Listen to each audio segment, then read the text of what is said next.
Hey guys, White256 here. With another episode of What If Harry and Hermione Fell in Love. Yeah, we haven't done this in a while. So yeah, we'll carry on this What If today. So if you last remember where we left off, Harry had gone on the trial with Dumbledore to get the locket, and he'd come back to Hogwarts, and the battle had continued. Dumbledore had died at the hands of Snape, and Harry had battled him, and then during Dumbledore's funeral, he proposed to Hermione. So, let's carry on, shall we? A few nights have passed since Snape's betrayal, and Harry was standing in front of a tent, dressed in a suit and tie. The day had finally come, but his Belle could tell that he had a sad look on his face as she stood there in a beautiful white dress. "Harry," said Hermione, "what's wrong, dear? Shouldn't today be a joyous day for us both?" Harry turned to his love and sighed. I just wish Ron was here, you know?" Hermione looked at her love, and she understood that even though Ron had done so many terrific acts, so many horrible things, and betrayed their friendship, Harry still longed to have him as a friend. "Harry dear, you know that wouldn't be wise. After all, he is a Death Eater."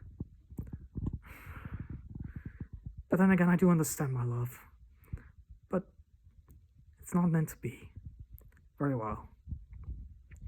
The couple then were married not long after that, and they danced the night away. However, not all was well, as moments after this, the Death Eaters arrived. They were looking for the boy and the girl. They then separated to Harry's new house at Grindelwald Place, and they locked the door behind them. "Harry, are you sure it's wise to be here?" said Hermione, concerned. "Don't you think they'll know this place? After all, Snape is in on the order. He knew the secret." Harry thought this at first, but then he thought, but he's my godfather as well, so in a way, we should be fine, said Harry. He still hadn't forgotten Snape's betrayal, hadn't forgiven him for what he'd done. He tried to plead with Snape for killing Dumbledore, but he hadn't listened. And then he had dueled Harry, his own godson, for crying out loud. A few days then passed, and Harry and Hermione were getting used to their new life at Grindelwald Place with Creature. There had been a few times where they'd gotten into a few disagreements with him. After all, he'd constantly say that Hermione was a mudblood, and Harry would be forced to tell him not to do that. And then Hermione would get upset for Harry giving Creature orders.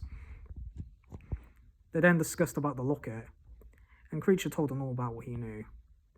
He was then sent to go find Nundungus Fletcher, who had stolen the real locket a few years back from Grindelwald Place.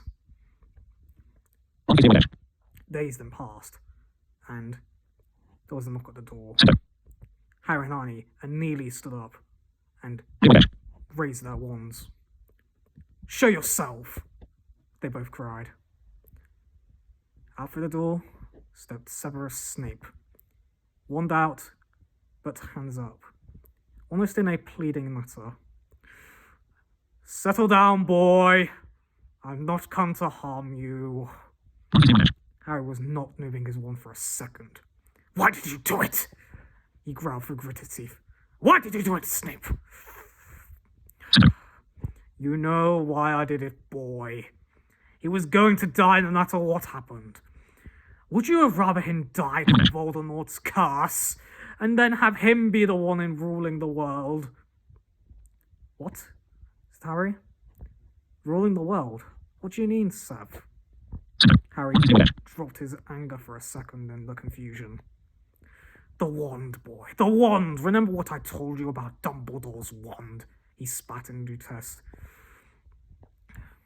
"That it was the Elder Wand, and whoever wields the Elder Wand, boy, is a master of death. The Dark Lord wishes to be that Potter. And by me killing him, he thinks that I am the master. Ron disarmed him. We're not sure if that will change things, though, do we, boy? Anyway, I've not come to talk about that, Potter. I've come to talk about you.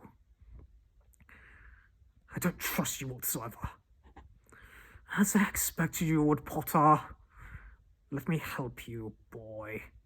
You have no idea where any of these Horcruxes are, anyway. Hogwarts, maybe, said Harry. Yes, but you have no way of getting there without setting the Dark Lord off. However, I can help, as I've been made headmaster. I'm guessing at Voldemort's request. Obviously, said Snape, in a sarcastic tone. So, who are those other two in the newspaper? Ah, the Carrolls. My new deputies. Snape didn't want to say anything more on this matter. Anyway, we should probably start looking for these Horcruxes immediately. Harry didn't want to trust Snape. He really didn't. But at the end of the day, he knew he had no choice. He didn't have the slightest clue where to look for any of these Horcruxes. It was then at that moment where Creature returned with Mundungus Fletcher. Ah, well done, Creature, said Harry. At least I can trust somebody. Master, you are most grateful, said Creature, bowing deeply. Mundungus Fletcher tried to escape. However, Snape and Harry both disarmed him, and he was then flung to the ground.